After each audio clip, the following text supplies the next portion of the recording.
Well, the purpose of them were to keep the spirits away. So African Americans would plant those sometimes in the replace of headstones or even joined with the headstones. You will also be able to tell as you all are out here, you'll see things such as like those headstones that are up against the trees there. The reason those are there is because at different times, a family may actually purchase that portion of it, and then when it was time to install them, they didn't have the money to put it, to set it. So what that company would do is they would come out and they would just set them out on the property. So you will see that, be very careful, because these are prickly, but to try to get in here and get all that cleaned out and pulled out, as well as this area so you all can spread out. But we want to try to get all the grass and brush out, and then we're going to put them on tarps. And then what we do, we will drag the tarps to the side.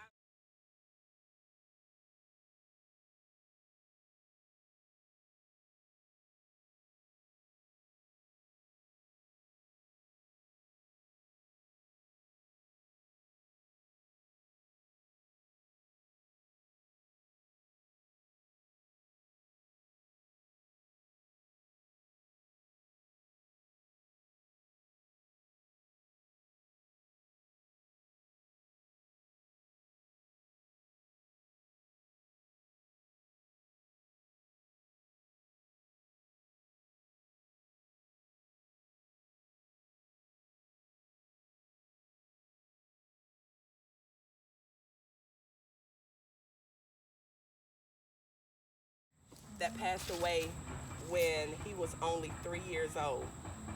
And he could not remember anything except for a big tree. He just kept saying, I know there's a really big tree. And that's how he found his mother, is he walked and walked. Until he saw that tree. Until he saw that tree, and we were able to dig until we found her. I am within Richmond.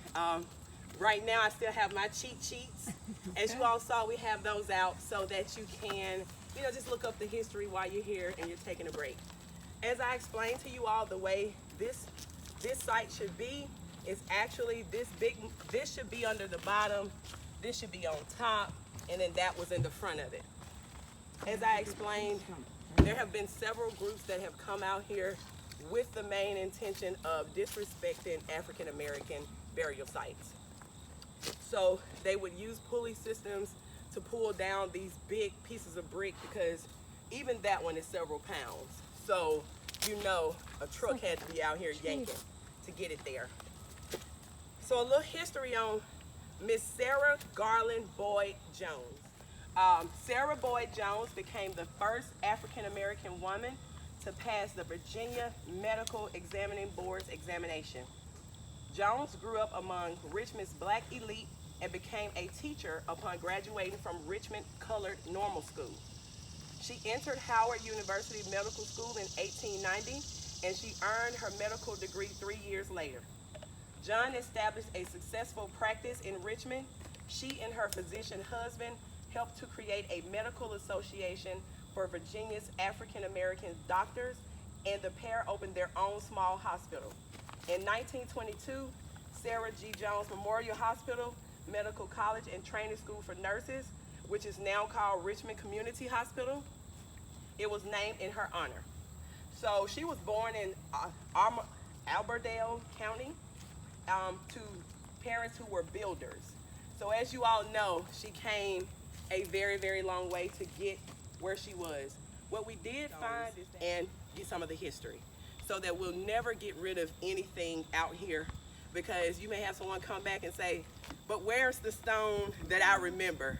So, like I stated, we do have a lot of elderly seniors that we really trust to give us that information so that we can say, and pictures. We've had people bring pictures from back then, and that's what we're using too in our master plan to get things the way they used to look in this area. Wow. And we would also let you all know that if you see a name out here that matches up with your family members, please, if you don't know anything about it, shoot us an email. We have someone that looks up all that information, and they'll send it to you to let you know if we have found some of your family members out here, or members who may have the same last name as you.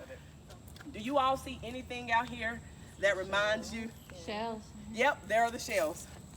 They would actually craft these. Wow. So that's just, yeah. yeah, and they're all throughout the Very whole That's so entire pretty. thing. So again, they were markers for these families, for protection, for love, so that, you know, and you have to realize back We then. see conch shells in 1913 or whatever. Yes, ma'am. Yeah, exactly. So they, a lot of carpenters, and you'll see again, they really love the shells. So you can see this is actually engraved inside of this marker here. So there was a lot of love and time put not like such a huge cross. I want you all to realize that back when this cemetery was still being used, she purchased the largest plot and the highest plot out here. The purpose was so that when you're passing down Richmond Road, you would see her. So the old entrance, when you pass down that street, you would see Maggie Walker from the highway. And I must tell you all, for an African-American woman, that was a lot. Whether it was based inside of the African-American cemetery or not, to have an area like this is still really a really big thing. As you can tell, it's rocks, it's very nicely kept. How clear all of this had to be for them to be able to see this. Yeah. None of this big brush was here. So it goes back pretty far. How many have I counted so far? How many? We have about a 15,000 count over the last 10 years. We do know that there are more than 20,000. And initially it was thought that only African Americans were here. We are starting to find out that there may be some Indian descendants that were buried here as well. Back in the left corner, and civic leader who broke traditional gender and discriminatory laws by becoming the first woman, white or black, to establish and become the president of a bank in the United States. The St. Luke Penny Savings Bank in Richmond, as of 2010, when it was known as Consolidated Bank and Trust Company, it was the oldest continually African-American operated bank in the U.S. In her role as Grand Secretary of the Independent Order of St. Luke, Walker was also indispensable in organizing a variety of enterprises that advanced the African-American community while expanding the public role of women.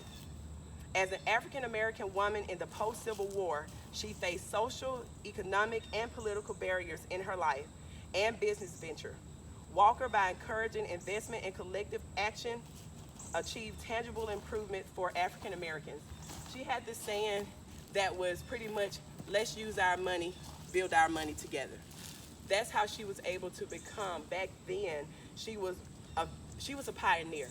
She had ideas that people had never thought of let's put our money together. And that's how that bank was able to make it for so long and come so